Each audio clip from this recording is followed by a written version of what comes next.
दोस्तों, कतर का सबसे बड़ा हथियार उसका तेल और गैस ही है। कतर के पास दुनिया का सबसे बड़ा गैस रिजर्व मौजूद है। लगभग दुनिया के हर देश कतर से गैस इंपोर्ट करते हैं, यानी पूरी दुनिया कतर पर डिपेंड है। इवन भारत भी गैस के लिए कतर पर डिपेंड है। यही कारण है कि कतर पूरी दुनिया को इतना तेवर दिखाता है। जब सभी को पता चला कि 8 भारतीय नेवी अफसरों को कतर फांसी देने जा रहा है, तब भारत के जो बिजनेस पार्टनर है वो भी कतर का बहिष्कार करने को तैयार हो गए हैं। अब ठान लिए हैं कि किसी भी हाल में कतर से गैस इंपोर्ट नहीं करेंगे। सबसे हैरानी वाली बात तो यह है कि कतर का जिन देशों से कई सालों के लिए एलएनजी गैस पर अग्रीमेंट हो गया था, वो भी कैंसिल करने को तैयार हो गए हैं। अब कतर का पैर लड़खड़ाने लगा है। चीन और पाकिस्तान से डील कंफर्म कर रहा है कि और गैस हमसे खरीद लो, सस्ते में दे देंगे। लेकिन कतर की यह चालाकी काम नहीं कर रही है। वहीं कतर के गैस एक्सपोर्ट से अरब देशों को बड़ा नुकसान हो रहा था, क्योंकि कतर का गैस के मामले में पूरी दुनिया पर दबदबा बना हुआ था। लेकिन अब भारत के इस कदम से अरब देशों को भी प्रॉफिट होने वाला है। अब सोचने वाली बात तो ये है कि जब भारत और उसके मित्र देश कतर से गैस इंपोर्ट नहीं करेंगे, तो अपने देश में गैस की डिमांड को कैसे पूरा कर पाएंगे। तो इसका भी सल्यूशन भारत ने निकाल लिया है। दरअसल भारत में पहले से ही जीतने तेल और गैस को लेकर बड़े प्रोजेक्ट पेंडिंग पड़े हुए थे। उसको भारत चालू करने जा रहा है और भारत का साथ निभाने के लिए कई विदेशी कंपनियां मैदान में कूद पड़ी हैं। तो दोस्तों, आगे वीडियो में जानेंगे कि भारत कौन सा प्रोजेक्ट चालू करने जा रहा है, जिससे गैस की डिमांड को पूरा ही नहीं कर पाएगा, बल्कि दूसरे देशों को एक्सपोर्ट भी कर पाएगा। आखिर इस प्रोजेक्ट को चालू करने के लिए किस देश के साथ डील कंफर्म हुई है। साथ ही साथ ये भी जान लेंगे कि 8 भारतीय नेवी अफसरों की रिहाई को लेकर क्या अपडेट आ रही है। दोस्तों, भारत अपनी ज़रूरत की 50% एलएनजी अकेले कतर से खरीदता है। इसलिए कतर को लगता है कि अगर कतर भारत को एलएनजी की सप्लाई रोक दें, तो भारत के सारे रास्ते ब्लॉक हो जाएंगे। भारत की इकोनॉमी धड़ाम से नीचे गिर जाएगी। लेकिन कतर का ये सोचना बिल्कुल गलत है। कतर अपने गैस एक्सपोर्ट को बंद करने का सोच ही रहा था कि उससे पहले भारत ने कतर को ऐसा मुक्का मारा कि धड़ाम से ज़मीन पर नीचे गिर गया है। सीधी बात यह है कि कतर अपने जीस खजाने की वजह से भारत से पंगा लेने उतर चुका है। भारत अब उसी खजाने को बर्बाद करने पर तुला हुआ है। मतलब ये बात पूरी तरह से क्लियर है कि भारत में कतर के साथ अपने सभी बिजनेस पार्टनरशिप को अब धीरे धीरे तोड़ने शुरू कर दिए हैं। और हाल ही में इसको लेकर एक काफ़ी बड़ी डेवलपमेंट देखने को मिली है। दरअसल 2019 में मोजाम्बिक ने एक ऐसे बड़े प्रोजेक्ट को शुरू किया था जिसमें 30% की हिस्सेदारी अकेले भारत का ही था। ये प्रोजेक्ट इसलिए ज़्यादा इम्पॉर्टेंट है क्योंकि मोजाम्बिक में गैस के बड़े रिजर्व पाए गए हैं। हालांकि कतर से कम ही है, जहां कतर के पास टोटल 883 ट्रिलियन क्यूबिक फिट के एलएनजी रिजर्व मौजूद हैं। वहीं मोजाम्बिक के पास सिर्फ 64 ट्रिलियन क्यूबिक फिट के एलएनजी रिजर्व ही मौजूद है। कतर के मुकाबले मोजाम्बिक का रिजर्व काफ़ी छोटा तो ज़रूर है, लेकिन आने वाले 30 सालों तक भारत की डिमांड को पूरा किया जा सकता है। इस प्रोजेक्ट को 2019 में ही शुरू किया गया था, लेकिन कुछ सिक्योरिटी इश्यूज के चलते ये प्रोजेक्ट बंद कर दिया गया था। लेकिन हाल ही में भारत ने इसे फिर से शुरू करने के लिए अपने कुछ डेलीगेट्स को मोजाम्बिक भेजा है, जिससे कतर की गुंडागर्दी खत्म की जा सके।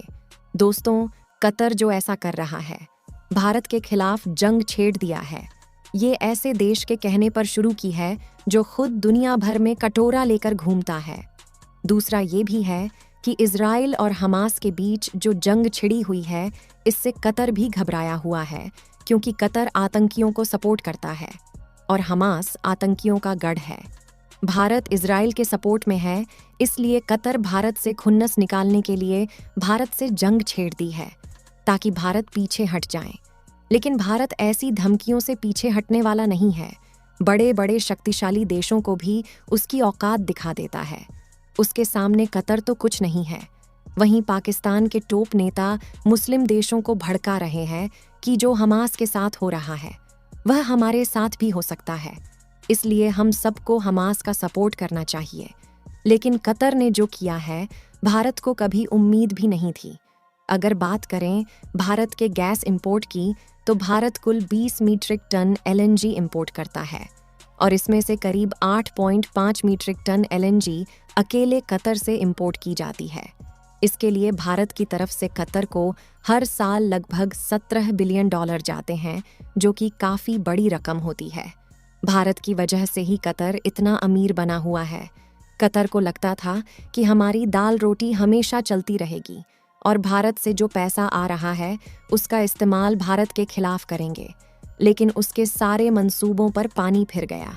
एक बात और बता दें कि मोजाम्बिक के साथ भारत की जो डील हुई है, उससे भारत को थोड़ी परेशानी हो सकती है, क्योंकि कतर से एलएनजी इंपोर्ट करने में 18 दिनों का समय लगता है। वहीं मोजाम्बिक से एलएनजी को मंगवाने में करीब 30 दिन या 1 महीना से भी ज़्यादा का समय लग सकता है। इसका मतलब है कि शिपिंग कॉस्ट ज़्यादा लग सकता है, लेकिन घबराने की ज़रूरत नहीं है। भारत के पास इसका भी इलाज है और शायद जल्द ही आपको भारत के एलएनजी गैस रिजर्व को लेकर भी काफ़ी अच्छी खबर सुनने को मिले। वहीं 2019 में खबर आई थी जिसमें बताया गया था कि खुद भारत में 7 ट्रिलियन क्यूबिक फीट के एलएनजी रिजर्व मौजूद हैं, जो मोजाम्बिक में मिले रिजर्व से कहीं ज़्यादा है। दिक्कत ये है कि अभी तक इन रिजर्व से एलएनजी नहीं निकाली जा सकी। हैरानी वाली बात तो ये है कि इसके पीछे की असल वजह क्या है, किसी को भी पता नहीं। लेकिन अब मोदी सरकार बड़े एक्शन में आ गई है। अब जल्द एलएनजी निकालने का काम शुरू हो जाएगा। भारत और मोजाम्बिक के बीच पहले से ही चल रहे हाइड्रोकार्बन का ट्रेड पिछले 5 सालों में 2.5 गुना बढ़कर $1,821 मिलियन तक पहुंच चुका है और इस एलएनजी डील के बाद इसके कम से कम तिगुना होने की उम्मीद की जा रही है। अगर बात करें भारतीय सैनिकों की, तो भारत अपने सैनिकों को ऐसे देश से निकालना अच्छे से जानता है और इसके अलावा दुनिया में ऐसे कई देश हैं जो भारत की ज़रूरत लायक एलएनजी कम कीमतों पर भारत को सप्लाई करने के लिए तैयार हैं। दोस्तों, खबर ये भी है कि भारत सरकार कतर में मौत की सज़ा पाए 8 रिटायर्ड भारतीय नौसैनिकों की सुरक्षित रिहाई सुनिश्चित करने में जुट गई है। कतर में एक कोर्ट की तरफ से इन्हें एक मामले में पिछले हफ्ते मौत की सज़ा सुनाई गई थी। जिन विकल्पों पर भारत सरकार गौर कर रही है, उनमें कतर के अमीर की तरफ से माफ़ी की संभावना भी शामिल है। भारत सरकार की तरफ से रिहाई के लिए राजनयिक कोशिशों को तेज कर दिया गया है। कतर में फांसी की सज़ा पाने वाले भारतीय नौसेना के 8 पूर्व अफसरों की फांसी की सज़ा रद्द होने की उम्मीद है। भारत सरकार की तरफ से रिहाई के लिए राजनयिक कोशिशों को तेज कर दिया गया है। कतर में फांसी की सज़ा पाने वाले भारतीय नौसेना के 8 पूर्व अफसरों की फांसी की सज़ा रद्द होने की उम्मीद है। दोस्तों, आपको क्या लगता है कि मोदी उन 8 पूर्व अफसरों की फांसी की सज़ा रद्द करा पाएगी?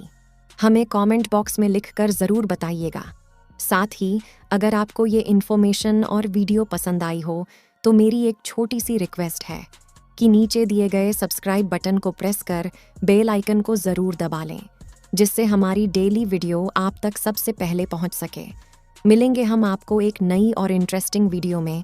तब तक के लिए वंदे मातरम। भारत माता की जय।